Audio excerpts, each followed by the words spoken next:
मेरे प्यारे बच्चों, आप सभी को नमस्कार। क्या हाल है आप सबके? जी, good evening, good evening, good evening to everyone. एक बार सभी बच्चे जुड़ जाइए ताकि फिर कंटिन्यू हम सेशन को आगे बढ़ाएं और आगे की बातें करें। जय माता दी, जय Mata Di. Good evening, good evening, good evening. Ram Guru ji, सलाम सर। राधे राधे। आवाज आ रही है? जी, मेरे प्यारे बच्चों, अगर क्लास लाइव हो गई है तो एक बार यस सर लिख दीजिए, सो दैट मैं समझ पाऊं कि आप सब तक मेरी बात पहुंच रही है। सर यस सर लिख दीजिए। मनोज, कुणाल, कितने कुणाल भाई?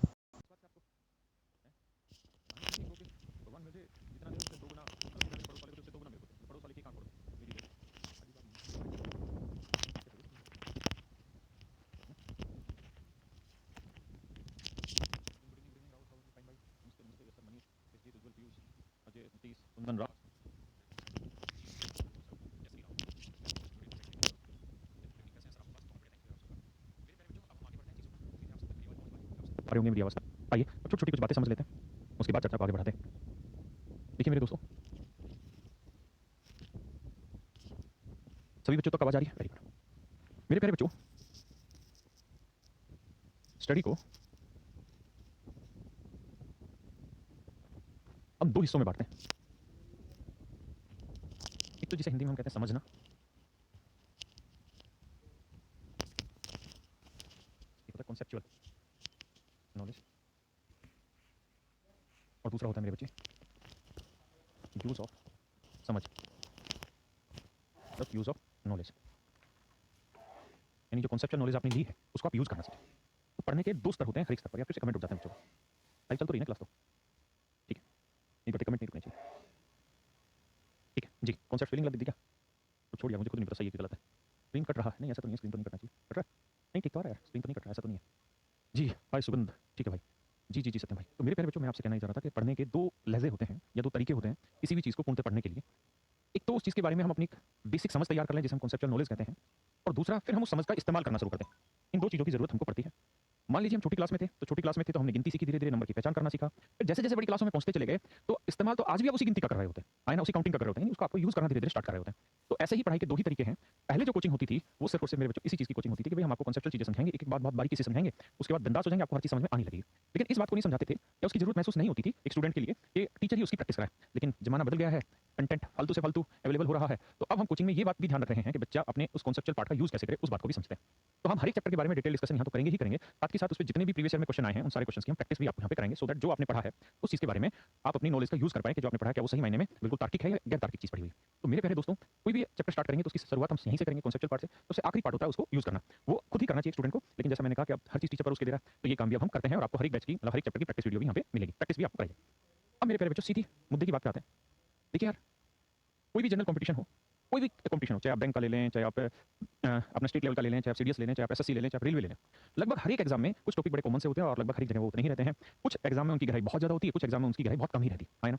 जैसे एक छोटा सा टॉपिक है स्टैट्स का, जिसमें एसएससी में गहराई बिल्कुल ना के बराबर है, लेकिन सीडीएस में उसकी गहराई बहुत ज्यादा है। अगर हम डीआई की बात करें तो एसएससी में डीआई बहुत हल्की, लेकिन बैंकिंग में डीआई बहुत गहरी है ना। आपका जो एसबीआई पीयू होता है वो तो टोटली डिपेंड ही उस पर करता है। मेरी बात समझ रहे हैं ना? तो ऐसे ही अलग अलग चैप्टर की अलग अलग डेप्थ होती है और उस डेप्थ के अकॉर्डिंग ही आप अपना प्लान डिसाइड करिए कि अगर आप एसएससी की तैयारी कर रहे हैं तो आप उस चीज पे पूरा जोर लगाइए, अगर आप बैंकिंग की तैयारी कर रहे हैं तो जो बैंकिंग के लिए जरूरी टॉपिक है उस पर पूरी ताकत लगाइए। आज हम जो स्टार्ट करने जा रहे हैं वो सबसे जरूरी टॉपिक स्टार्ट करने जा रहे हैं किन चीजों के लिए? सीडीएस के लिए, एसएससी के लिए। अगर मैं सीडीएस की बात करूं और 100 क्वेश्चन की बात लेके चलूं तो लगभग 15 से 20 क्वेश्चन इस टॉपिक से रिलेटेड होते हैं जो मैं आज पढ़ाने जा रहा हूं आपको। अगर मैं एसएससी की बात करूं और अगर मैं 100 ही क्वेश्चन मान लूं एसएससी में 2500 तो मतलब परसेंटेज में समझ लो या 25 क्वेश्चन ले लें जिस भी रेशियो में लेंगे। अगर मैं मेंस की बात करूं तो करीबन करीबन 10 से 15 क्वेश्चन इस चैप्टर से, 10 से 12 क्वेश्चन तो डायरेक्ट होते हैं और 2 से 3 क्वेश्चन ऐसे होते हैं जो इनडायरेक्ट वे में रिलेट कर रहे होते हैं। तो आज हम जो टॉपिक आपके साथ स्टार्ट करने वाले हैं वो बहुत ही गहरा, बहुत ही जरूरी टॉपिक है। और अगर स्कोर वाइज देखें तो उससे बड़ा कोई ऐसा टॉपिक नहीं है जिसके सबसे ज्यादा नंबर इन एग्जाम में पूछे जाते हैं।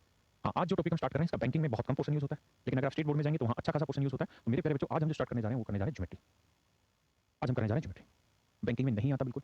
अगर आप स्टेट बोर्ड की बात करें, जैसे यूपी की बात करें, तो यूपी में मेंसुरेशन आती है, लेकिन सच बात यह है कि मेंसुरेशन साउंड नहीं आ रही, अमित का साउंड नहीं आ रही। तो करण भाई, यूपी में मेंसुरेशन आती है, ज्योमेट्री नहीं पूछी जाती। लेकिन सच बात यह है कि बिना ज्योमेट्री के मेंसुरेशन हो ही नहीं सकती। मेंसुरेशन के लिए जरूरी है आपको ज्योमेट्री आना, है ना। तो वहां पे भी ये चीज अपने आप में काफी बड़ा रोल, अहम रोल अदा करती है। तो मुझे उम्मीद है आप लोग इस पर पूरी तरह ध्यान देंगे। और अगर आपका टारगेट एसएससी है तो ये सबसे ज्यादा क्वेश्चन आने वाला टॉपिक है, सबसे ज्यादा क्वेश्चन आने वाला टॉपिक है। और ज्योमेट्री में या एसएससी के मैथ की अगर हम बात करें तो ये इकलौता ऐसा टॉपिक है जिसकी गहराई बहुत ज्यादा है, जिसकी गहराई बहुत ज्यादा है। ट्रिग्नोमेट्री में एक दायरे में बांधूंगा, उस दायरे से बाहर ट्रिग्नोमेट्री जीवन में नहीं जाएगी। अरिथमेटिक एक दायरे में बांधेंगे उससे बाहर नहीं जाएगा, या और कोई भी ऐसा टॉपिक नहीं है जो उस दायरे से बाहर चला जाए। लेकिन ज्योमेट्री इकलौता ऐसा टॉपिक है जिसकी गहराई अनंत है। छोटी छोटी चीजों में पता नहीं कितने सवाल पूछ सकता है ना। तो इसको आपको बहुत गहराई से पढ़ना पड़ेगा और मुझे लगता है करीबन 25 क्लासें लगेंगी, तब जाके 25 से 30 क्लासें लगेंगी, तब जाके हमारा टॉपिक बहुत शानदार और जानदार तरीके से क्लियर हो रहा होगा, है ना। और मैं बिल्कुल बेसिक से बताऊंगा, बिल्कुल जीरो, जिसे एक्चुअल में कहा जाता है, जीरो से आज आपके साथ शुरुआत करेंगे। उम्मीद है आपको पढ़ने में मजा आएगा और मुझे पढ़ाने में मजा आएगा। तब हम सीधा काम करते हैं पढ़ाने वाला। आज इसके डेस्कटॉप से ना कुछ फाइलें हटा, या आज कुछ विचित्र ही रंग दिखा रहा है। देखिए मेरे प्यारे बच्चों, ज्योमेट्री में बहुत सारे टॉपिक हैं, है ना। जैसे सबसे पहला जो टॉपिक है उसका नाम है ज्योमेट्री में लाइन एंड एंगल।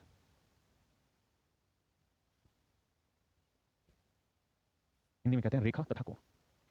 मैं हिंदी इंग्लिश दोनों में बातें आपसे डिस्कस करूंगा, और मेरी आपसे एक पर्सनल रिक्वेस्ट है, जो छात्र हिंदी माध्यम के हैं, मैं खुद भी हिंदी माध्यम का स्टूडेंट हूँ, कि आप कोशिश करें कि धीरे धीरे इंग्लिश में चीज़ों को सुनना शुरू करें। जब सुनना शुरू करेंगे तो धीरे धीरे समझना शुरू करेंगे, क्योंकि इंग्लिश की जो शब्दावली है वो थोड़ी ठीक है हिंदी की बजाय, है ना। तो ध्यान दीजिए, जैसा मेरे प्यारे बच्चों यहाँ लिखा हुआ लाइन, तो मेरे प्यारे बच्चों लाइन को हिंदी में हम कहते हैं रेखा, लेकिन लाइन से बात नहीं बनेगी, हमें बात करनी होगी शुरुआत इससे। आप कहेंगे ये क्या है, ये इसे हम कहते हैं भाई पॉइंट, इसे हम कहते हैं पॉइंट। अरे कौन सी स्पेलिंग लिख दी मैंने, इसे हम कहते हैं पॉइंट, हिंदी में कहते हैं बिंदु, है ना। और मेरी आपसे एक रिक्वेस्ट और भी है यहाँ पर। पहली रिक्वेस्ट तो ये है कि आप हिंदी माध्यम वाले इंग्लिश में धीरे धीरे चीज़ों को पकड़ना शुरू करेंगे। दूसरी चीज़ और भी मैं कहना चाह रहा हूँ कि आप पहले क्वेश्चन से ये मत सोच के चलिएगा कि यही आपके एग्जाम में क्वेश्चन है, क्योंकि लाइन एंड एंगल से बहुत ज़्यादा क्वेश्चन बनने की संभावना बिल्कुल भी नहीं है। काफ़ी समय से इस पे क्वेश्चन बन भी नहीं रहे, है ना। कभी कभार एक दो क्वेश्चन इससे आते हैं, लेकिन अगर हमें किसी भी चीज़ की शुरुआत करनी है तो वो उसकी नींव से करनी होती है, उसके बेसिक से करनी होती है, ठीक है। तो परेशान मत होइएगा। आइए, बिंदु क्या होता है। मैं अगर आपसे ये पूछूं कि मेरे बच्चों बिंदु क्या होता है, आप मुझे सिर्फ ये बताइए। मेरे प्यारे बच्चों पॉइंट जो होता है, इसकी डेफिनेशन होगी पॉइंट हैज नो डायमेंशन। आवाज तो बढ़िया कौन आ रहा है।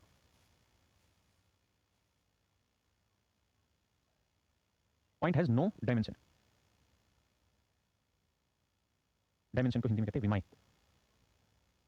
या भुजाएं। भाई हिंदी इंग्लिश में मत जाना एरर पे। मतलब पॉइंट एक ऐसी चीज होती है जिसकी ना तो कोई लेंथ होती, ना ही उसकी कोई ब्रेड्थ होती, और ना ही उसकी कोई हाइट होती। यानी पॉइंट एक ऐसी चीज होती है जिसकी कोई डायमेंशन नहीं होती। बस हम इसको सिर्फ और सिर्फ यही कह सकते हैं कि पॉइंट जो है वो एक नॉन डायमेंशनल फिगर होती है ना, जिसकी कोई डायमेंशन माप ही नहीं सकता, हम उसे पॉइंट कह सकते हैं, है ना। तो पहली चीज हमारे लिए समझनी जरूरी थी कि बिंदु क्या, वो हम समझ में आ गए। अब हम आते हैं दूसरे पॉइंट पे, और दूसरा पॉइंट है हमारा लाइन। लाइन को हिंदी में कहते हैं रेखा। रेखा क्या होती है मेरे प्यारे बच्चों, अगर बहुत सारे पॉइंट मिला दें, बहुत सारे पॉइंटों को मिला दें, बहुत सारे पॉइंटों को मिला दें, तो बहुत सारे पॉइंटों से मिलकर जो बनती है फिगर उसे हम लाइन कहते हैं। बहुत सारे पॉइंटों से मिलकर जो फिगर बनती है उसे हम क्या कहते हैं, लाइन कहते हैं मेरे बच्चों। और लाइन की लेंथ होती है, लाइन की क्या होती है, लेंथ होती है, यानी इसकी लंबाई होती है, चौड़ाई और ऊंचाई नहीं होती, सिर्फ और सिर्फ लंबाई होती है ना। दूसरी चीज ये कि लाइन के कोई एंड पॉइंट नहीं होते, no end point, no end point. मतलब इसके कोई भी एंड पॉइंट नहीं होता। एंड पॉइंट मतलब जहां कोई चीज बंद करी जा सके, यानी ये लाइन हो गई, ये लाइन। आप कहें कि ये यहां से यहां तक नहीं, ये इधर भी जा रही है और इधर भी जा रही है। लाइन के एंड पॉइंट नहीं होते, इसलिए कोई आपसे ये भी नहीं कह सकता कि किसी लाइन की लेंथ निकाल के बताइए। बेसिकली वो छिपे रूप से ये कहना चाह रहा होता है कि लाइन सेगमेंट की लेंथ निकाल के बताइए, है ना। मेरी बात आप समझ पाए। तो मैं आपसे फिर से समझाता हूं अपनी बात को। पॉइंट क्या होता है, ऐसी चीज जिसकी कोई डायमेंशन नहीं होती है। लाइन क्या होती है, लाइन एक ऐसी चीज होती है जो बहुत सारे पॉइंटों से मिलकर बनी होती है, और इसकी सिर्फ लेंथ होती है, बाकी कुछ नहीं होता। इसके कोई एंड पॉइंट नहीं होता, मतलब कहीं से कहीं तक भी जा रही होती है, इसकी लंबाई भी मापी नहीं जा सकती, है ना। तीसरा शब्द जो इस्तेमाल होता है वो होता है मेरे बच्चे लाइन सेगमेंट। ये साजिश में बोर्ड में हुआ क्या यार, काम नहीं कर रहा। हम तो तब करेगा ना जब तो इसको डिलीट करता है यार। ठीक है यार, ये इसकी डेफिनेशन वगैरह है। कह रहा है एक रेखा अनंत बिंदु से मिलकर बनी होती है तथा इसकी केवल लंबाई होती है। इस प्रकार की रेखा किसी भी तरफ कोई अंत बिंदु नहीं होता, मतलब लाइन ऐसी रहती है, इधर भी इंफिनिटी और इधर भी इंफिनिटी। इंग्लिश हिंदी दोनों में लिखा है। अगला जो शब्द हमें समझना है वो है मेरे बच्चों लाइन सेगमेंट। देखिए जीरो जिसे कहते हैं, मैं वहीं से आपको पढ़ाने लग रहा हूं, है ना। बहुत सारे बच्चों को शुरुआत में दिक्कत होगी, कितना बेसिक मत बताइए, लेकिन एक दो क्लास के लिए आप सोच लीजिए बेकार जा रही है आपकी, लेकिन मैं बिल्कुल धीरे धीरे समझाऊंगा।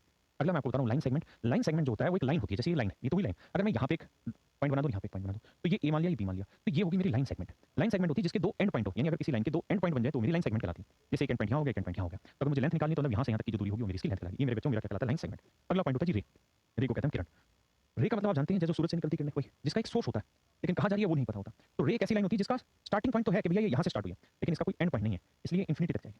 क्या मेरी बात समझ पाए। रे जो होता है उसका एंड पॉइंट नहीं होता है, रे जो होती है उसका एंड पॉइंट नहीं होता, लेकिन उसका सोर्स होता है, स्टार्टिंग पॉइंट रहता है। यानी रे का स्टार्टिंग पॉइंट होता है, लाइन सेगमेंट के दोनों एंड पॉइंट होते हैं। लाइन सेगमेंट की लेंथ निकाल सकते हैं, रे की आप लेंथ नहीं निकाल सकते। लाइन की तो लेंथ निकल ही नहीं सकती, क्योंकि लाइन जो है वो एंडलेस लेंथ होती है, यानी जिसका कोई अंत नहीं। क्या आप मेरी इस बात को यहाँ तक समझ पा रहे हैं। बहुत ही बेसिक है, इससे एग्जाम का कोई रिश्ता नहीं है, लेकिन हम बिल्कुल पहली इंट रख रहे हैं, आप ये समझ लीजिए। इससे बेसिक कुछ नहीं होता, यही बात फिफ्थ क्लास के बच्चे को भी पढ़ाई जानी। अब हम आते आगे, बिल्कुल बेसिक बेसिक चीजों से बढ़ाते हुए लेके चलूंगा आपको।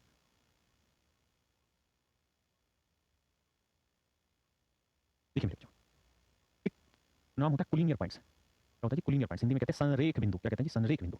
कुलीनियर पॉइंट, संरेख बिंदु, जैसा इसके नाम से ही आपको दिखाई दे रहे होंगे, संरेख यानी जो सीधी रेखा में आ रखे हो। तो कुलीनियर पॉइंट का मतलब होता है तीन या तीन से अधिक बिंदु अगर एक ही रेखा पर स्थित हो तो वे संरेख कहलाते हैं। इफ थ्री और more than three are sorry if three and more than three points if lies on a straight line, if lies on a same straight line then these points are collinear. यानी तीन या तीन से अधिक, दो या दो से अधिक की बात नहीं हो रही, तीन या तीन से अधिक।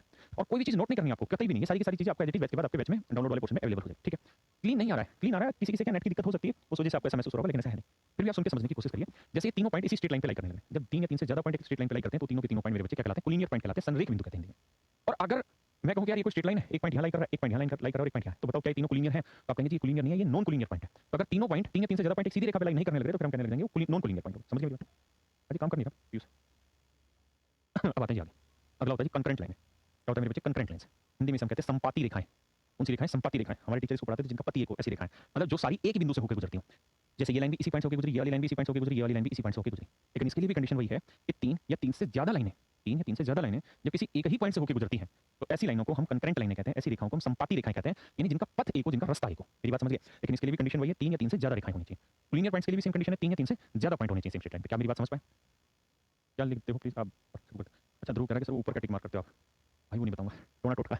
आ जाइए भाई, कोई क्वेश्चन नोट नहीं करना है, सिर्फ समझते चले जाइए। है ना? सत्यम कह रहा है 2 लाइनें एक पॉइंट पे टकराएं तो भाई ये हमारा कंकरेंट लाइनें कहलाएंगी? बिल्कुल भी नहीं, डेफिनेशन में साफ-साफ लिखा है 3 या 3 से अधिक, 3 और मोर देन 3 लाइंस। 3 या 3 से ज्यादा लाइनें जब इसी पॉइंट पे टकराएंगी तो वो कंकरेंट लाइनें कहलाएंगी। उम्मीद है बेसिक से बेसिक बात आपको समझ में आई है। आइए जी, अब चर्चा थोड़ी सी आगे बढ़ाते हैं। तो हमने चैप्टर का नाम रखा भैया line and angle.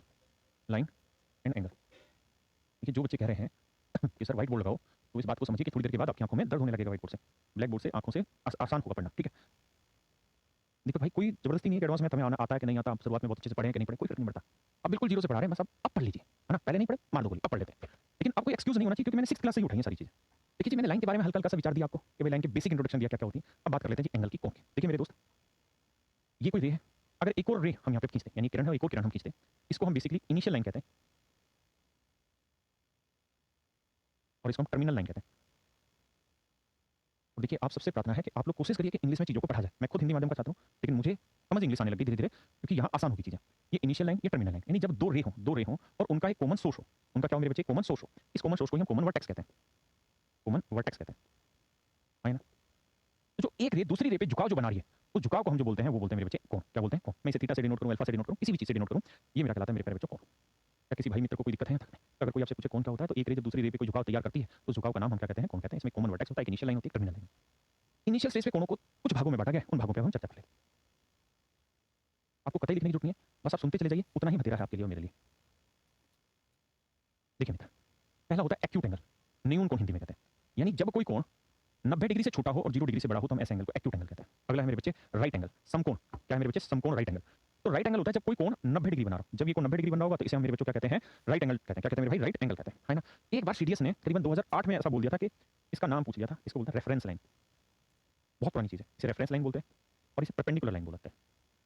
Perpendicular line, है ना? ये इनके नाम है, ये परपेंडिकुलर लाइन होगी जी, ये रेफरेंस लाइन होती है ना? बिल्कुल छठी क्लास पढ़ाने लगा हूं, 6th क्लास। अगला होता है मेरे बच्चे ऑब्ट्यूस एंगल, अधिक कोण। अधिक कोण होता है जी जो 180 से तो छोटा और 90 डिग्री से बड़ा हो, है ना? 180 से छोटा और 90 डिग्री से बड़ा हो, तो ये जो कोण होगा मेरे बच्चों 90 से तो बड़ा होगा, लेकिन 180 डिग्री से छोटा हो, है ना? ये मेरा कहलाता है क्या? Obtuse angle. ये अधिक कोण है, अगर हिंदी में तो भाई हिंदी में दोनों ही बता रहा हूं, ऐसी तो कोई दिक्कत है नहीं। ये अधिक कोण हुआ, ये समकोण हुआ, ये न्यून कोण हुआ। न्यून कोण कौन सा होता है जी? जिसका मान 90 डिग्री से छोटा होता है ना? कभी नोट्स मत बनाओ कसमों, कितना आसानी से तो समझाया, क्लास पढ़ने के बाद नोट्स बनाना। आ जी मित्र, अब अगली चर्चा पे भाग लेते हैं। अगले कोण को जो हम बोलते हैं वो बोलते हैं भाई रिजु कोण, सीधा कोण भी बोलते हैं, इंग्लिश में से स्ट्रेट एंगल बोलते हैं। स्ट्रेट एंगल के नाम से आप समझ गए होंगे, अगर कोई स्ट्रेट लाइन बिल्कुल सीधी खींची जाए तो उस पे किसी पॉइंट पे जो कोण बनेगा ये मेरा स्ट्रेट एंगल कहलाता है। और ये वाला जो एंगल है मेरे बच्चों, ये मेरा 180 डिग्री होता है। मेरे प्यारे बच्चों, इसको हम क्या कहते हैं? 180 डिग्री। तो ये मेरा कहलाता है स्ट्रेट एंगल, रिजु कोण या सीधा कोण भी बोलते हैं। अब आते हैं अगले पे, इसे कहते हैं प्रतिवर्ती कोण, रिफ्लेक्सिव एंगल। तो आप कोई भी कोण बनाते हैं, जैसे आपने मान लीजिए ये कोई कोण बनाया, तो ये तो इसका ऑब्ट्यूस एंगल हो गया, 90 से बड़ा हुआ। अगर आप ये बना देंगे तो ये राइट एंगल हो गया, और अगर मेरे बच्चों आप ये कोण बना देंगे तो ये आपका एक्यूट एंगल हो गया, है ना? ये न्यून कोण हुआ, 90 से छोटा, ये 90 राइट एंगल हो गया, समकोण हो गया, और ये 90 से बड़ा हो गया। अब इसे भाई एग्जाम में नहीं आएगा, बिल्कुल नहीं आएगा, लेकिन आप इतना डीपली पढ़ रहे हैं कि हाथ जोड़ के माफिए 1 से 2 घंटे ही खराब होंगे इतने बेसिक में, लेकिन आपके काम आ जाएगा, पता नहीं कहाँ, मैं भी नहीं जानता, क्योंकि मैं इन चीजों को बताए बिना पढ़ पढ़ाऊंगा ना, तो कुछ बच्चे ऐसे होंगे जो यूं कह देंगे कि सर हमें बेसिक नहीं आता, बिल्कुल भी नहीं आता। इसलिए मैं 30 जीरो से शुरुआत कर रहा हूं, आप 1-2 दिन के लिए पेशेंस रखें। तो मेरे प्यारे बच्चों, ये मेरा ऑब्ट्यूस एंगल हो गया, तो फिर ये कौन सा कोण हुआ? अगर ये ऑब्ट्यूस है तो ये वाला कौन सा कोण हो गया? अगर ये राइट एंगल है तो ये वाला कौन सा कोण हो गया? अगर ये एक्यूट एंगल है, न्यून कोण है, तो ये वाला कौन सा कोण हो गया? तो ये जितने भी लाल लाल रंग के कोण बनाए इन्हें हम बोलते हैं प्रतिवर्ती कोण, रिफ्लेक्सिव एंगल। रिफ्लेक्सिव एंगल, इनका मान हमेशा ही 180 डिग्री से बड़ा होना चाहिए, यानी रिफ्लेक्सिव एंगल किसी भी सूरत में 180 डिग्री से छोटे नहीं होते। रिफ्लेक्सिव एंगल 180 डिग्री से छोटे नहीं होते, और 360 डिग्री से बड़े नहीं हो सकते, यानी 180 डिग्री से बड़े होंगे और 360 डिग्री से छोटे होंगे। आपका 180 डिग्री क्यों नहीं हो सकते? इसलिए क्योंकि 180 डिग्री अगर हो जाएगा तो उस कोण का नाम हमने पहले ही नामकरण दे दिया, स्ट्रेट एंगल या रिजु कोण या सीधा कोण, है। अब आते हैं जी, एक कोण और लिख लीजिए आप यहाँ से। एक कोण बोला जाता है भाई कंप्लीट एंगल बोलते हैं इनको, कंप्लीट एंगल। हिंदी में लिख लीजिए कोण। कोण कुछ भी नहीं है, अगर इसी रे पे एक दूसरी रे में इसी पे खींच दूंगा तो ये कोण यहाँ से लेके यहाँ तक का बनेगा, और ये जो कोण बना मेरे प्यारे बच्चों, ये बना 360 डिग्री का। मेरे प्यारे बच्चों, इसको हम कहते हैं कंप्लीट एंगल, है ना? प्रज्वल लाइव स्पोर्ट्स नहीं भाई, क्लास चल रही है। नहीं नोट नहीं करना कुणाल भाई, सिर्फ समझना है। तो ये होता है मेरे बच्चे हमारा कंप्लीट एंगल। तो मैंने बताया रिजु कोण जो सीधा स्ट्रेट लाइन का एंगल होता है, प्रतिवर्ती रिफ्लेक्सिव कोण जो 180 डिग्री से बड़ा लेकिन 360 से छोटा होता है। अब आता है चौथा, मतलब ये वाला पूरा कोण, कॉम्प्लीमेंट्री एंगल क्या होता है? कॉम्प्लीमेंट्री एंगल 2 एंगल होते हैं, ध्यान देना, कॉम्प्लीमेंट्री एंगल 2 कोण होते हैं, और ऐसे 2 कोण होते हैं जिनका योग 90 डिग्री होना चाहिए, यानी sum of 2 angle when equals to 90 degree, these 2 angles are called complementary angle. जैसे मान लीजिए मैंने एक कोण 60 डिग्री बोल दिया, एक कोण 30 डिग्री बोल दिया, तो दोनों का जो जोड़ है वो 90 डिग्री। मैं कहूं बेटा एक कोण को 40 डिग्री लिख देते हैं, एक को 30 लिख देते हैं, एक को 20 लिख देते हैं, तो बेटा ये बताओ तीनों कोणों का योग 90 डिग्री आया, लेकिन क्या तीनों हमारे कॉम्प्लीमेंट्री हैं? तो आपका आंसर होगा नहीं। आप कहेंगे सर कॉम्प्लीमेंट्री 2 ही कोण की बात होती है। मेरी बात समझ में आई? ठीक है भाई, बात बढ़ाएं आगे, चलिए। तो कॉम्प्लीमेंट्री एंगल ऐसे एंगल होते हैं जिन 2 एंगल का सम 90 डिग्री होता है। अब आते हैं जी आगे। अब सप्लीमेंट्री एंगल कौन से होते हैं? सप्लीमेंट अच्छा कॉम्प्लीमेंट्री एंगल को हम पूरक कोण कहते हैं। कॉम्प्लीमेंट्री एंगल को हम पूरक कोण कहते हैं। और ध्यान से समझते रहिए, कंफ्यूज मत होइए। अगला आता है जी सप्लीमेंट्री एंगल। सप्लीमेंट्री एंगल्स समपूरक कोण, ऐसे कोण जिनका योग 180 डिग्री होता है, यानी सम ऑफ टू एंगल्स। ये ध्यान रखिएगा, केवल दो ही कोणों की बात होती है। ऐसे दो कोण जिनका योग 180 डिग्री हो, ऐसे कोणों को हम सप्लीमेंट्री एंगल्स भी कहते हैं। अब मैं आपसे एक चीज पूछ लूं यहां पर, मैं आपसे एक चीज यहां पूछ लूं कि भाई मुझे आप डिफरेंस बताइए पॉइंट वाइज, स्ट्रेट एंगल और सप्लीमेंट्री एंगल। बताइए भैया, स्ट्रेट एंगल और सप्लीमेंट्री एंगल दोनों में डिफरेंस बताइए क्या होता है। बिल्कुल केशव भाई, बताइए क्या क्या होता है। आप कहेंगे सर सप्लीमेंट्री एंगल तो भी पढ़ा है, स्ट्रेट एंगल भी अभी पढ़ के आए हैं। सीधा कोण होता है ये वाला। तो मेरे भाई अगर आपको डिफरेंस निकालना है ना, तो आप ये कहेंगे कि एक सीधी रेखा पर बने हुए कोण का योग, जो मतलब बना कोण होता है वो 180 डिग्री होता है ना। सप्लीमेंट्री एंगल ये जरूरी नहीं है कि एक सीधी रेखा पे ही बना हुआ कोण है ना। एक कोण मैंने लिख दिया 50 डिग्री, एक कोण मैंने लिख दिया 130 डिग्री, और मैंने कहा कि बताओ बेटा क्या ये सप्लीमेंट्री है? तो बिल्कुल है, क्योंकि दोनों का जोड़ 180 डिग्री हो रहा है ना। मैं अगर ऐसे बना दूं कि मेरे बच्चों ये कोण 130 डिग्री है और ये कोण है 50 डिग्री, या मैं यहां पे भी ना बना के यहाँ बना दूं कि ये कोण है 50 डिग्री, तो क्या ये दोनों एंगल मेरे स्ट्रेट एंगल कहलाएंगे? नहीं कहलाएंगे, लेकिन दोनों मेरे सप्लीमेंट्री एंगल कहलाएंगे। हाँ है ना, मेरी बात समझ पाया नहीं? कोई नहीं, इस पे भी धीरे-धीरे सवाल मैंने बनाए काफी सारे जो पीछे सीडीएस में आए हुए, लेकिन वो सवाल भी सीडीएस में पीछे जो आए हैं करीबन आज से 10-12 साल पहले के आए। तो इस टॉपिक बहुत आसान है, इसलिए मैंने शुरुआत में कहा कि आप एक दो क्लासों के लिए संयम बरतेंगे। अगला होता है मेरे बच्चे एडजेसेंट एंगल, आसन कोण। एडजेसेंट एंगल ऐसे एंगल होते हैं जिनका एक तो कॉमन वर्टेक्स होना चाहिए। एडजेसेंट एंगल ऐसे एंगल होते हैं जिनका एक तो मेरे बच्चों कॉमन वर्टेक्स होना चाहिए, है ना। जैसे इस वाले एंगल का और इस वाले एंगल का, दोनों ही एंगल का एक कॉमन वर्टेक्स आ गया। दूसरी चीज, दोनों एंगल में एक कॉमन लाइन भी होनी चाहिए। इस वाले एंगल में कॉमन लाइन हुई और इस वाले एंगल में कॉमन लाइन। एडजेसेंट एंगल ऐसे एंगल होते हैं जिनमें कॉमन वर्टेक्स होता है और एक कॉमन लाइन होती है, ऐसे एंगल को हम एडजेसेंट एंगल कहते हैं, है ना। मेरी बात समझ गए? ये उनकी छोटी-छोटी कैरेक्टरिस्टिक्स देखिए कि भैया उनमें कॉमन वर्टेक्स होना चाहिए, उनमें एक कॉमन आर्म भी होनी चाहिए, और जो नॉन कॉमन आर्म होनी चाहिए वो either side of the common arm, वो कॉमन आर्म के आइदर साइड होनी चाहिए। जैसे मैं आपसे पूछूं कि मेरे प्यारे बच्चों ये एंगल है 40 डिग्री, है ना, ये कौन है 70 डिग्री। तो मेरे प्यारे बच्चों मैं आपसे ये जानना चाह रहा हूं कि 40 डिग्री और 70 डिग्री वाले जो दो कोण हैं, क्या ये एडजेसेंट एंगल है या नहीं? मैं आपसे ये पूछना चाह रहा हूं। नहीं, एनडीए के लिए बच नहीं, लेकिन एनडीए में जो ज्योमेट्री आती है वो आप कर सकते हैं। तो बताओ क्या ये एडजेसेंट एंगल है या नहीं? तो बिल्कुल भी नहीं। क्यों नहीं है? क्योंकि इनकी एक कॉमन आर्म तो है, क्योंकि ये वाली आर्म 40 डिग्री में भी आती है और 70 डिग्री में भी आती है। ये कंडीशन तो सेटिस्फाई हो गई। दोनों का एक कॉमन वर्टेक्स है जी, ये बात भी सेटिस्फाई मान ली हमने, ये बात भी सेट है, मामला मान लिया हमने, कर ली बात। लेकिन एक तीसरी कंडीशन भी रखी है कि जो नॉन कॉमन साइड होती है वो कॉमन साइड के आइदर साइड होनी चाहिए। यानी अगर ये कॉमन साइड है तो एक साइड इधर होनी चाहिए तो दूसरी साइड इधर होनी चाहिए। उसी स्थिति में उन दो कोणों को एडजेसेंट एंगल कहते हैं, अदरवाइज नहीं। Satisfy like class. बात आ रही है यहां तक समझ? किसी भैया को कोई दिक्कत है? मैं सिर्फ अपनी बात समझाने का प्रयास कर रहा हूं, आपको समझ आई तो। यानी ये तीनों कंडीशन सेटिस्फाई होनी चाहिए, कॉमन वर्टेक्स, कॉमन आर्म और दूसरा कॉमन आर्म के आइदर साइड होनी चाहिए, दोनों चीजें। अब आते हैं अगले पे। अब हम कर रहे हैं मेरे बच्चे लीनियर पेयर ऑफ एंगल, रैखिक युग्मीय कोण। रैखिक युग्मीय कोण, एक रैखिक युग्म आसन कोणों का एक युग्म होता है जिनकी उभयनिष्ठ नॉन कॉमन भुजा विपरीत कर्ण होती है। यानी दो एडजेसेंट एंगल है, एक एडजेसेंट एंगल ये हो गया और एक एडजेसेंट एंगल ये हो गया, दोनों की एक कॉमन आर्म है और दोनों का एक कॉमन वर्टेक्स है। लेकिन लीनियर पेयर में खास बात ये रहती है कि इसकी जो नॉन कॉमन आर्म है वो एक स्ट्रेट लाइन पे लाई होती है, वो एक स्ट्रेट लाइन पे लाई होती है ना। और जो लीनियर पेयर ऑफ एंगल होते हैं मेरे भाई, उन दोनों कोणों का योग मेरे प्यारे बच्चों कितना होता है? 180 डिग्री होता है। वही बात यहां समझाई गई है कि भाई दोनों कोणों का योग 180 डिग्री होता है। और लीनियर पेयर के जो एंगल होते हैं वो सप्लीमेंट्री भी कहलाते हैं। सप्लीमेंट्री का मतलब ये था कि दो कोणों का योग 180 डिग्री होगा, है ना। अगर मैं आपसे यहां ये पूछ लूं कि सप्लीमेंट्री एंगल और लीनियर पेयर ऑफ एंगल में क्या कोई डिफरेंस है, तो दिन रात का डिफरेंस है। If angle is 180 degree, then reflex angle is not be constructed because reflex angle must be greater than 180 degree. If it is equal to 180 degree, then it should be called straight angle. Okay? हाँ, तो मैं कहते हैं difference क्या है? तो difference अभी बताया कि लीनियर पेयर ऑफ एंगल जो होंगे उसमें जो नॉन कॉमन लाइन होगी वो 100% एक स्ट्रेट लाइन होनी चाहिए, है ना, और इन दोनों कोणों की 180 डिग्री आ जाएगा। लेकिन सप्लीमेंट्री एंगल में तो बताया कि भैया ये कोण मान लीजिए 100 डिग्री है और ये वाला कोण 80 डिग्री है। तो स्ट्रेट एंगल तो नहीं, स्ट्रेट लाइन तो नहीं बना रहे, लेकिन फिर भी इन दोनों कोणों का योग कितना हो रहा है? 180 डिग्री। बात समझ रहे हैं?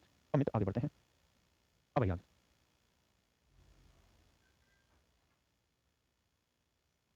मेरे प्यारे बच्चों पढ़िए इस बात को, फिर आगे बढ़ते हैं। कह रहा समानांतर रेखाएं, दो रेखाएं जो हमेशा समान दूरी पर स्थित हो समानांतर रेखाएं कहलाती हैं। आप समझते हैं पैरेलल लाइन कौन सी होती है? लाइनें, ऐसी लाइनें, ऐसी दो लाइनें जो हमेशा ही एक दूसरे से इक्वल डिस्टेंस हो, यानी जितनी डिस्टेंस इनकी यहाँ है उतनी ही डिस्टेंस इनकी यहाँ। डिस्टेंस से मेरा मतलब है परपेंडिकुलर डिस्टेंस, हर जगह इनकी परपेंडिकुलर डिस्टेंस इक्वल, है ना। अभी 2018 में इस पे क्वेश्चन पूछा गया था और एसएससी ने ही पूछा था, लेकिन वो क्वेश्चन सीएचएसएल का था। क्वेश्चन ये था, मैंने आगे लिख भी रखा है पीएनजी में, अभी मैं आगे पढ़ाऊंगा भी, लेकिन अभी मैं फिर भी आपको बता देता हूँ। ऐसी गलतफहमी में मत रहिएगा कि लाइन एंड एंगल से कोई क्वेश्चन पेपर में आता ही नहीं। आता है, पूरे साल में कम से कम 10-12 क्वेश्चन आ जाते हैं सारे पेपर में मिला के, और ठीक ठाक क्वेश्चन देता है ना, इतने घटिया क्वेश्चन भी नहीं आते, लेकिन फिर भी इसका परसेंटेज बहुत लो है। आगे इसके जो चैप्टर है उनका परसेंटेज हाई है नंबर ऑफ क्वेश्चन के मामले में। क्वेश्चन ये पूछा कि अगर दो लाइनें, दो पैरेलल लाइनें, दो पैरेलल लाइनें, और सवाल ये था कि किसी पॉइंट का लोकस बताइए जो हर जगह या हर जगह से इन दोनों लाइनों से जो उसकी दूरी है वो इक्वल रहती है, तो उस पॉइंट का लोकस बताइए। ऐसा सवाल आगे आने वाला भी है, तो उस पॉइंट का जो लोकस होगा वो एक ऐसी तीसरी लाइन बनाएगा जो इन दोनों लाइनों के पैरेलल होगा, है ना। तो अभी उस पर करेंगे चर्चा, आने वाला है वो सवाल अभी थोड़ी देर में आपके साथ। अभी आगे बढ़ते हैं, बेसिक इंट्रोडक्शन हम लेते चलते हैं, तो दैट हमारा एक बेसिक वर्क कंप्लीट होता है कि हमें चीजें आती हैं। अब मेरे प्यारे बच्चों, यार आज ये बोर्ड काम क्यों नहीं कर रहा भाई?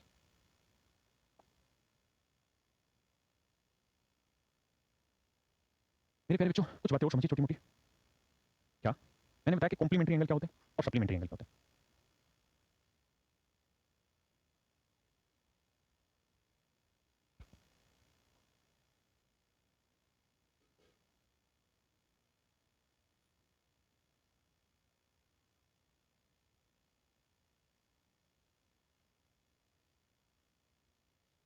माफ करना, कॉम्प्लीमेंट्री एंगल मैंने आपको बताया कौन से एंगल होते हैं, ऐसे दो कोण जिनका योग हमेशा 90 डिग्री होता है। सप्लीमेंट्री एंगल कौन से होते हैं, ऐसे दो एंगल जिनका जोड़ हमेशा ही 180 डिग्री होता है। लोकस क्या होता है मैं बताऊंगा आज। लोकस मतलब एक बिंदु पथ कहलाता है। अभी इस पे क्वेश्चन आने वाले थे, मैंने तो लोकस वर्ड का इस्तेमाल सिर्फ इसलिए किया कि कुछ बच्चे कमेंट में बहुत हवा पील रहे हैं कि आगे बढ़ो, तो ऐसा मत करिए। हर चीज जरूरी है अपने आप में। आप ये सोच लीजिए 2 घंटे आपके खराब हो गए, लेकिन पेपर में खराब नहीं होंगे, आपका कॉन्फिडेंस बिल्डअप कर देंगे।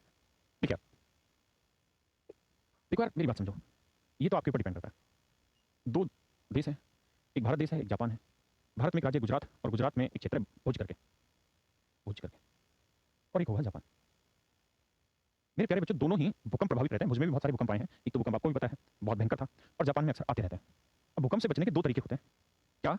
एक तो यह है कि जब आप मकान बना रहे हो, मकान अगर आपने इससे ऊपर बनाना शुरू किया है, ये आपका मकान है 2 3 4 5 6 मंजिल जितना भी आप बना रहे हैं, तो इसकी नींव बहुत गहराई में ले जाओ, जमीन के अंदर बहुत गहराई में लेके जाओ। नींव का मतलब इसके जो पिलर होते हैं, सो दैट बहुत हेवी लेवल का भी जो आपका भूकंप है वो आप झेल पाएं, और आपका मकान सुरक्षित रहने की ज़्यादा से ज़्यादा संभावना हो। एक तो तरीका ये। दूसरा तरीका है जापान का। जापान के लोग क्या कहते हैं कि बहुत ज़्यादा आपको बेस बनाने की जरूरत नहीं है, आप एक टेम्परेरी स्ट्रक्चर बना लो, अच्छा अच्छा सा सुंदर दिखे, कार्डबोर्ड वगैरह यूज हो, हल्का सा हो, बहुत महंगा ना हो, बहुत सस्ता सा हो। उसका क्या फायदा है कि भूकंप आया उड़ गया, दोबारा बना लो। तो दो तरीके हैं। तो मेरे दोस्त पढ़ने के भी दो ही तरीके हैं।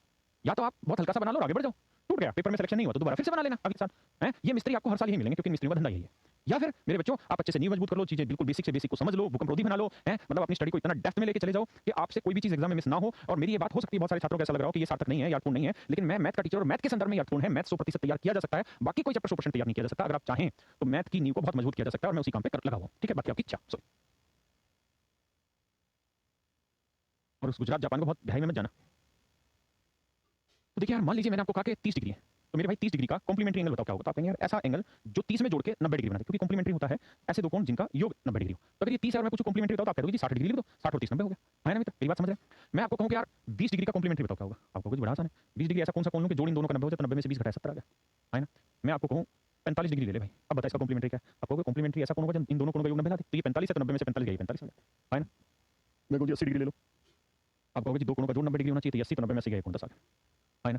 मैं कहूं यार x डिग्री का कॉम्प्लीमेंट्री बताओ, आप कहोगे जी ये x है तो इन दोनों का जोड़ 90 होना चाहिए, x है तो 90 माइनस x। मेरे प्यारे बच्चों, आप में से किसी भी भाई बहन को कोई आपत्ति हो यहाँ तक तो मुझे खुल के अपनी बात बताएं, वरना फिर आगे बढ़ना ही हमने। हाँ बात आ रही समझ में? जापान ज़्यादा सक्सेस है। हाँ जापान ज़्यादा सक्सेस है, बिल्कुल इस बात में बुराई नहीं, लेकिन फिर जापानियों ने एक चीज़ और भी तो सीखी है।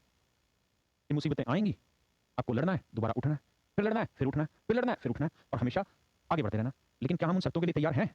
क्या हम उस मेंटलिटी से आते हैं कि बार बार गिरे फिर उठें, बार बार गिरे फिर उठें? क्या हमें इकोनॉमिकल स्ट्रक्चर उस लेवल का है कि हमें वो सपोर्ट करेगा? शायद हमारे माँ बाप भी बहुत ज़्यादा टाइम तक सपोर्ट नहीं करेंगे, साल 2 साल के बाद हमें मना करेंगे पढ़ने के लिए, है ना? तो इंडिया वाले पे चलता है, वैसे भी हम तो भारत में रह रहे हैं, तुम क्यों जापानी बन रहे हो? आइए अब मित्र, मैं आपसे अगर ये कहूं कि यार 30 डिग्री का सप्लीमेंट्री बताओ, तो आप कहोगे सर सप्लीमेंट्री ऐसे कौन होते हैं जिनका योग 180 डिग्री होता है ना? तो 30 डिग्री का सप्लीमेंट्री तो 180 में 30 का कितना बचा जी 150 डिग्री, है ना?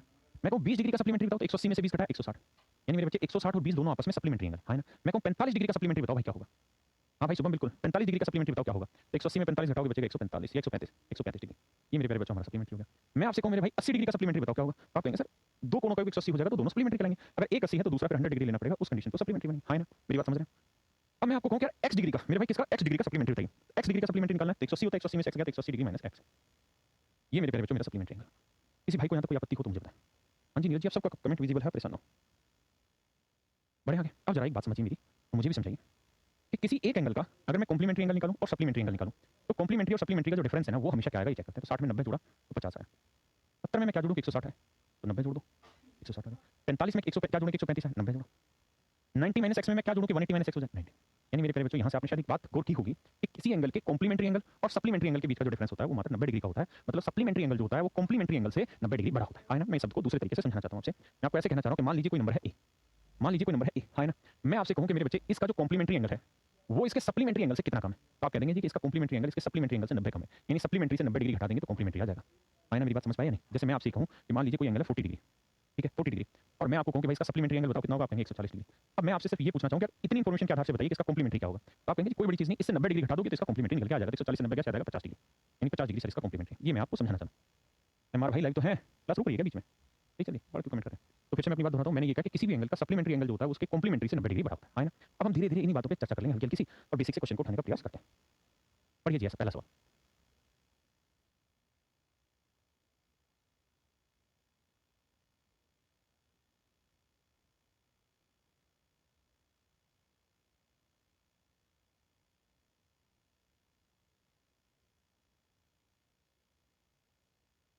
वन ऑफ दी वन, भाई इसको हिंदी नहीं लिखा हुआ, मैं हिंदी से करके लिखता हूँ आपको। देखिए समझिए मेरी बात को सुनिए, हाँ मैं हिंदी इंग्लिश दोनों में लिखा हूँ। ये शुरुआत वाली फाइल आ गई जिसमें हिंदी इंग्लिश दोनों नहीं लिखवाता हूँ। क्वेश्चन में ये कहना चाह रहे हैं one of angle is 4 times the complementary of its angle. Complementary of its angle Hindi में कह रहा है यदि एक कोण, भाई आज माफ करना हिंदी नहीं हो पाई, अपने पूरक कोण का 4 गुना, 4 गुना। सवाल में कह रहा है यदि एक कोण अपने पूरक कोण का 4 गुना है, तो मेरे प्यारे बच्चों एक बात बताओ, मान लेते हैं कोई एंगल थीटा है। अगर ये एंगल थीटा है तो मैं आपसे पूछूं कि इसका कॉम्प्लीमेंट्री एंगल क्या होगा, आप कहेंगे 90 माइनस थीटा। और क्वेश्चन में यही कह रहा है कि ये एंगल अपने कॉम्प्लीमेंट्री एंगल का कितने गुना मेरे बच्चे 4 गुना।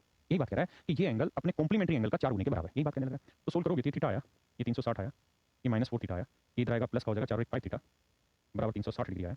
5 से काट पीट करोगे तो थीटा की वैल्यू आएगी 5 7 35, 5 2 10, 72 डिग्री है ना। अब चेक भी करना चाहें तो 72 डिग्री का कॉम्प्लीमेंट्री क्या होगा, तो आप कहेंगे 90 में से 72 गया 18 डिग्री। तो अगर आप इसका 4 गुना करोगे तो यही तो आ रहा है ना। मेरी बात समझ पा रहे हैं ना।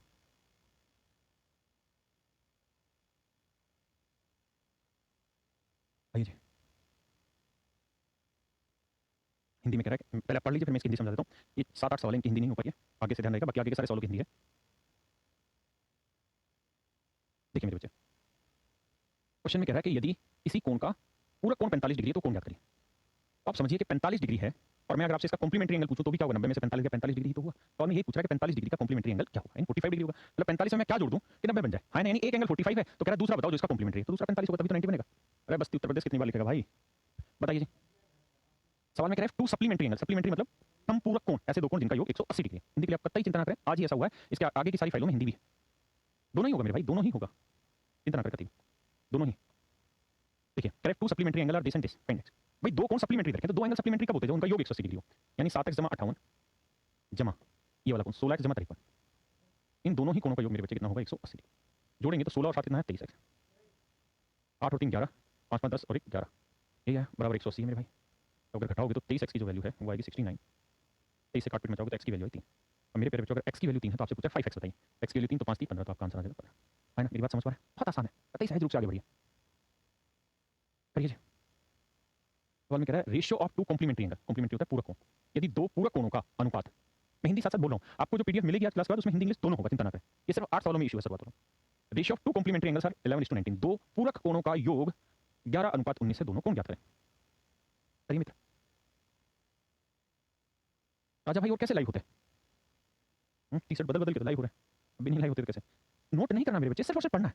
अब आंसर दीजिए, नोट क्यों करना आपने। देखिए क्वेश्चन में कह रहा है कि भाई दो कॉम्प्लीमेंट्री एंगल और उनका रेशियो है 11:19, तो अगर इनका रेशियो है 11:19 तो मैं मान लेता हूं एक को 11x एक को 19x, तो मुझे पता है इन दोनों का योग है कॉम्प्लीमेंट्री। कॉम्प्लीमेंट्री मतलब दोनों का जोड़ है 90 डिग्री। तो x की वैल्यू 3, तो कह रहा है दोनों एंगल बताओ, तो 11 3 33 डिग्री और 19 30 57 डिग्री, यानी मित्रों दोनों कोण 33 डिग्री और 57 डिग्री, है ना। आयुष भाई दिखते हैं सबके कमेंट, प्रभात कह रहा मेरा कमेंट नहीं आ रहा क्या, सबके कमेंट आते हैं। लेकिन मेरे भाई आप कैसे ये समझ सकते हैं कि पढ़ाते हुए आदमी रजनीकांत की तरह दोनों साइड देख के और आपके कमेंट का आंसर दे दे, अजीब आदमी ऐसे क्यों सोचते हैं। ये जरूरी नहीं है कि सबके आंसर दिए जाए। पढ़िए भैया इस क्वेश्चन में।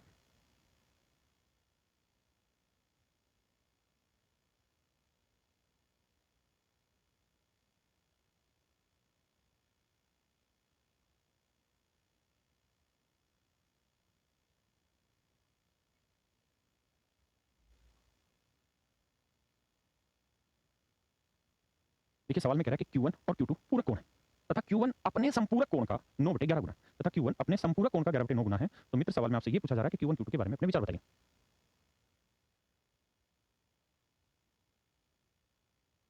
पढ़ो भाई, बस 2-3 सवाल हैं, फिर उसके बाद हिंदी इंग्लिश दोनों में लिखे आ जाएंगे। हमारा एक फोल्डर डिलीट हो गया था, उसमें फिर अभी टाइप कराए थे तो इंग्लिश में हो पाएगा। कल से ऐसी शिकायत नहीं मिलेगी। तो पीडीएफ कहाँ मिलेगा, जो आपका बैच है उसी में एक नोट्स का सेक्शन है ऐप के ऊपर ही, अपने बैच में जाएंगे तो वहाँ बैच के तुरंत बाद मिल जाएगा, ठीक है। यूज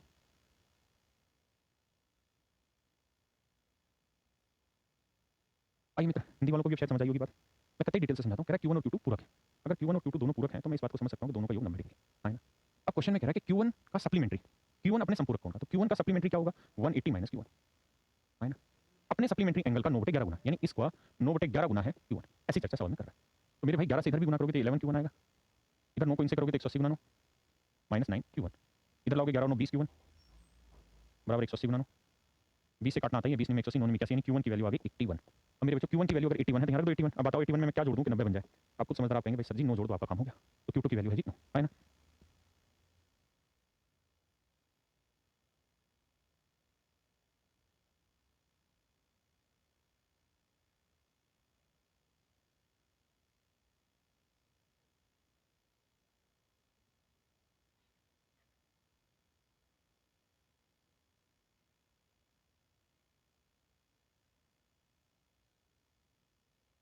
आइए मित्र, आगे बात समझ, अब नेक्स्ट बात है। बच्चे ज़्यादा नाराज हो रहे हैं इसमें, इसको छोड़ दो, ये बहुतों को घटाना नहीं आएगा भी।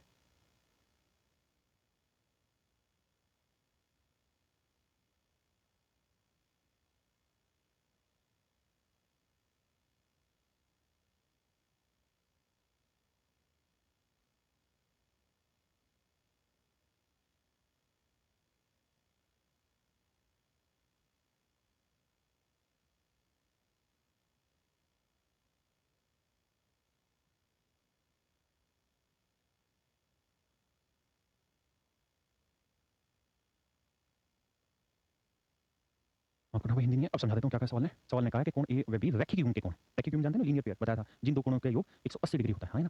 तो ए और बी दोनों रैखिक युग्म के कोण हैं, मतलब ए और बी दोनों का जोड़ मेरे प्यारे प्यारे बच्चों 180 डिग्री है। ये बात तो यहाँ तक स्पष्ट हो गई। अगली चर्चा में कह रहा है कि तथा बी अपने संपूरक कोण के 1/5 से 24 बड़ा है। बी जो है वो अपने संपूरक कोण के 1/5 से 24 बड़ा है। तो ऐसे सोचिए कि बी अपने संपूरक कोण यानी अपने सप्लीमेंट्री एंगल, तो बी का सप्लीमेंट्री क्या होगा 180 माइनस बी।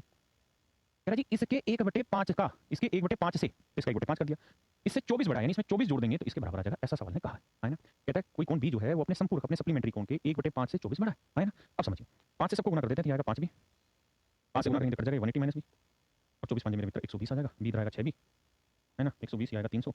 मेरे भाई सोल्व करोगे तो 6 5 30, बी की वैल्यू आएगी 50 डिग्री।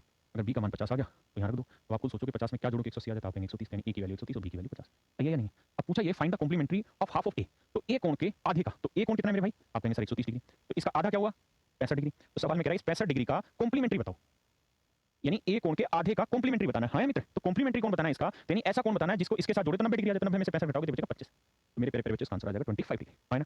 जितने बच्चों का आंसर 25 हो सारे 25 लिखिए कमेंट में, जल्दी जल्दी से लिखिए ताकि मैं समझ पाऊं कि मैं कुछ बता पा रहा हूं। 1/5 कैसा है, सवाल ने दिया है कि B is 24 degree more than 1/5 of its supplementary angle, यानी इसके सप्लीमेंट्री एंगल का, ऑफ का मतलब का मतलब गुना 1/5, यानी बी का सप्लीमेंट्री ये बना, इसका 1/5 से 24 बढ़ा है बी। ये तो क्या मेरे बच्चे पढ़े आगे, आइए बहुत सुंदर पढ़िए, इसको छोड़ दीजिए। कह रहा है कि ratio of supplementary angle, supplementary angle से मेरा मतलब है संपूरक कोण। कह रहा है कि दो संपूरक कोण हैं आपस में, उनका अनुपात है मेरे बच्चे 14:22। तो आपको बताना छोटा कोण कौन सा होगा, मतलब दोनों कोण बताइए।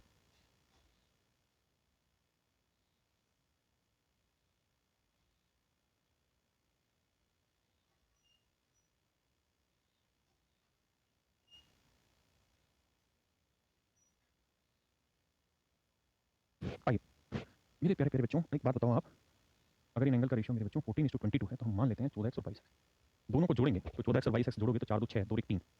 अभी आप ये मत सोचिए कि बहुत टाइम लगा रहे हैं सर, बहुत धीरे पढ़ा रहे हैं, ऐसे तुम जल्दी कर दें, अभी वो अर्थ नहीं है, अभी सिर्फ समझने की बात है। 36 5 180 एक्स की वैल्यू आ गई 5 डिग्री, अगर एक्स का मान 5 है तो 14 5 70 डिग्री, और 22 5 मेरे बच्चों 110 डिग्री। ये मेरा आंसर। क्या मेरे किसी भाई को कोई आपत्ति है यहाँ तक बात समझ में आए ना, बात आ रही समझ में सभी को, क्लियर है जी। आगे पढ़िए जी।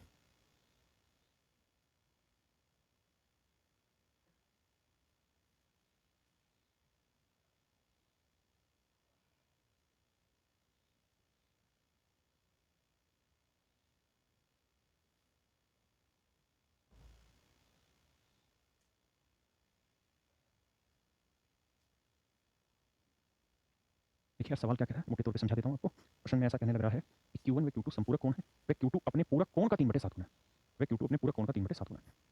ये सवाल है मेरा, पढ़िए। तो आपको बताना Q1 Q2 क्या होगा।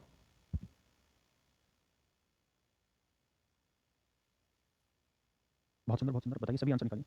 नोट्स कैसे बनाने हैं, बहुत बढ़िया सवाल पूछे हो, बताते हैं भाई नोट्स भी कैसे बनाने हैं। अपने पास है ना ज्योमेट्री के नोट्स, आके किसी बच्चे के अच्छे से बाइलिंगुअल है, ये तो डाल ही दो इस बच्चे, बच्चों को थोड़ा आइडिया है नोट्स कैसे बनाने हैं। देखिए मेरे भाई, कहानी ये है कि Q1 और Q2 संपूरक कोण है, यानी मैं ऐसे कह सकता हूँ कि Q1 में अगर मैं Q2 जोड़ दूंगा तो ये मेरे प्यारे बच्चों 180 डिग्री आएगा। सवाल में कह रहा है कि जो Q2 है ना, इसका कॉम्प्लीमेंट्री एंगल, तो Q2 का कॉम्प्लीमेंट्री एंगल क्या होगा 90 माइनस Q2। कहता है Q2 जो है वो अपने कॉम्प्लीमेंट्री एंगल का 3/7 गुना, यानी इसका 3/7 गुना है ये। आए ना मित्र, है ना मेरे बच्चों, समझ आ रही बात मेरी। 28 को देंद्र भाई हाथ से गुना करेंगे 7 Q2, 9 3 270 माइनस 3 Q2। देखिए आपको इतना डिटेल नहीं लिखना, अभी तो सिर्फ शुरुआत है, इसलिए समय की पाबंदी मत रखिए मन में। 3 को 7 से गुना करेंगे 10 Q2 बराबर 270, 10 से काटोगे तो Q2 की वैल्यू आएगी 27 मीटर। Q2 की वैल्यू अगर 27 डिग्री है तो आपसे सवाल में पूछा Q1 बताइए, तो मित्र Q2 अगर 27 डिग्री है तो इसमें क्या जोड़े कि 180 आ जाए, आप कहेंगे जी इसमें जोड़ो 104 तो 6 नहीं 5 तो 7, हाँ 153 डिग्री। तो सर Q1 की वैल्यू आ गई 153 डिग्री, है ना। अगर आप निकाल पाए हैं आप बहुत ही होनहार और जानदार बच्चों में से। बढ़िया बेटा आगे।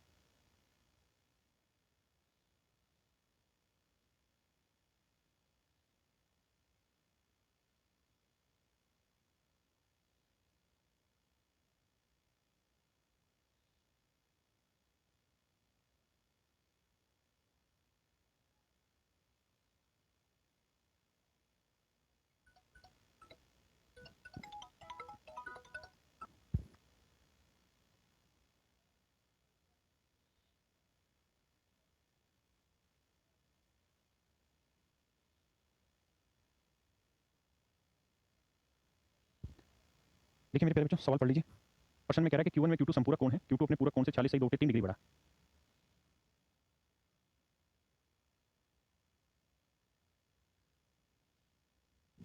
करिए भाई।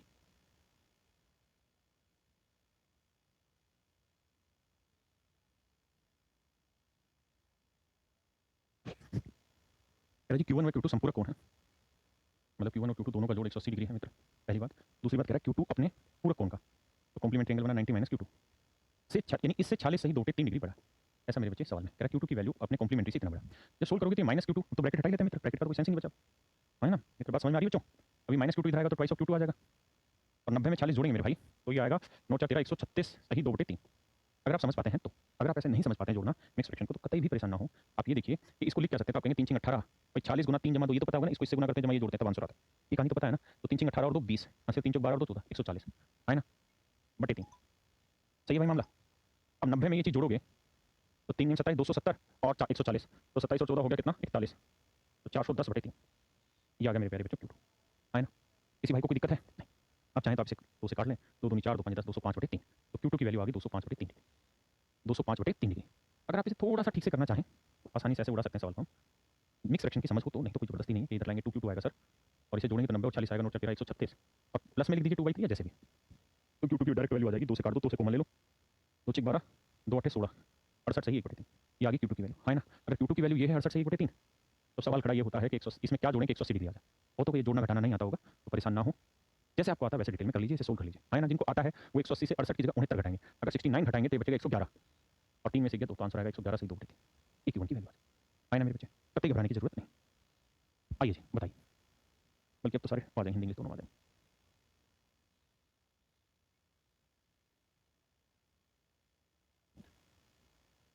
बताइए मित्र।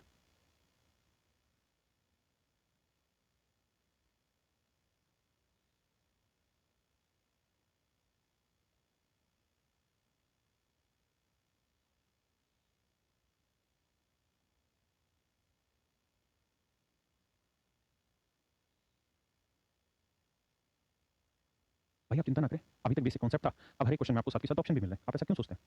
हिंदी भी मिल रही है, इंग्लिश भी मिल रही है, सारी चीजें मिलेंगी। तो शुरुआत में एक बेसिक समझ तैयार करनी थी।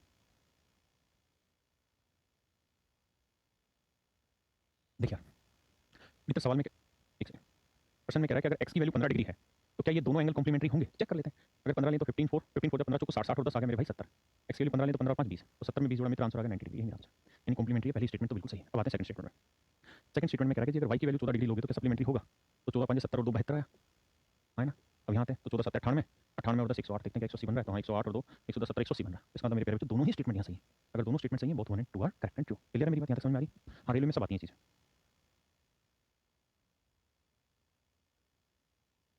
कुछ लगाने पड़ेंगे। चलिए रहने दें आज तक, आज इतना ही छोड़ते हैं ताकि बच्चे थोड़ा सा तैयार भी करके आएँ। मेरे प्यारे बच्चों आज चीज़ों को हम यहीं पे छोड़ ले रहे हैं, ठीक है? इस उम्मीद के साथ कि मैंने अभी तक आपको 4 5 चीज़ें समझाई हैं, पॉइंट वाइज काउंट कर लेते हैं। सबसे पहली चीज़ ये समझाई कि पॉइंट क्या होता है, वो आप जानते हैं, यानी जिसकी कोई डायमेंशन नहीं होती, ना लेंथ है, ना ब्रेड्थ है, ना हाइट है ना? और इसकी एक फिक्स लोकेशन होती है। दूसरा लाइन क्या होती है, बहुत सारे पॉइंटों से मिलकर लाइन बनती है। तीसरी बात लाइन सेगमेंट क्या होता है, तो बताया बेटा जब हम किसी लाइन के, लाइन तो ऐसी होती है जिसके कोई एंड पॉइंट नहीं होते, यानी अनंत से अनंत तक, लेकिन लाइन सेगमेंट का मतलब होता है टुकड़ा लाइन का, यानी जिसके दो अंत बिंदु, है ना? उसके बाद फिर मैंने चर्चा करी रे क्या होता है, किरण जिसे हम कहते हैं। तो आपने कहा जी किरण जो होती है उसका एक सोर्स होता है लेकिन एंड पॉइंट नहीं होता। फिर हमने चर्चा की कि भाई एंगल क्या होता है, तो बताया जब एक रे का दूसरी रे पे जो झुकाव होता है उसको हम एंगल कहते हैं। एक हमारी इनिशियल लाइन होती है, ये वाली हमारी टर्मिनल लाइन थी। उसमें फिर हमने थोड़ी सी देर बातें समझी कि भैया एंगल कैसे कैसे होते हैं। एक एक्यूट एंगल होता है जो 0 से और 90 के बीच में होते हैं, जिसका मान 90 से छोटा होगा 0 से बड़ा होगा। 0 से बड़ा होगा, 0 हो तो एक्यूट नहीं बोला जाता, क्योंकि अगर कोण 0 ही डिग्री है तो उसको हम कंप्लीट एंगल बोलते हैं, क्योंकि 0 डिग्री का मतलब हुआ कि ये कोई लाइन है, इसी के ऊपर दूसरी लाइन बना देना, तभी तो हम कहेंगे कि इन दोनों के बीच में गैप नहीं है। तो 0 डिग्री बोल दो या 360 डिग्री बोल दो, बात ये कहते हैं कंप्लीट एंगल हो जाता है। एक्यूट एंगल न्यून कोण 0 से 90 के बीच में, फिर राइट एंगल 90 डिग्री, फिर ऑब्ट्यूस एंगल 180 डिग्री अधिक कोण 90 से सॉरी और 180 के बीच में, सॉरी माफ करना, ऑब्ट्यूस एंगल अधिक कोण 90 से 180 डिग्री के बीच में जिसका मान हो।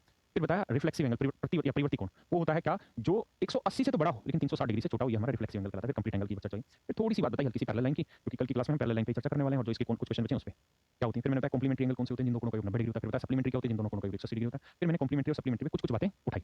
कल हम इसी पे थोड़ा सा ठीक लेवल उठाएंगे, बहुत अच्छा है ही नहीं, बहुत तुरंत का सवाल बन ही नहीं पाते इस चैप्टर से, है ना? तो जो भी अपने आप में अच्छा बन सकता है कल की क्लास में अच्छे से अच्छी चीजों को। लोकस जो होता है वो आपके में क्वेश्चन में बकायदा, परेशान ना हो, बिल्कुल बहुत बेहतरीन क्वेश्चन मैं आपको कराऊंगा, क्लास में कराऊंगा। लोकस होता है एक रास्ता, एक बिंदु पथ, यानी एक बिंदु के चलने का रास्ता। कल उस पर चर्चा करेंगे तो बढ़िया से आपको भी समझ आएगा, मुझे पढ़ाने में जाएगा, है ना? तो इतनी बातों को मुझे पूरी उम्मीद आप पढ़ के आएंगे और अगली जब कल की क्लास होगी तो उसमें फिर हम इनको और डिटेल में पढ़ेंगे और फिर हम धीरे धीरे पैरेलल लाइंस के ऊपर और ट्रांसवर्सल लाइन के ऊपर बहुत सारी चीजों को सीखेंगे। थैंक यू आप सबका, धन्यवाद। तो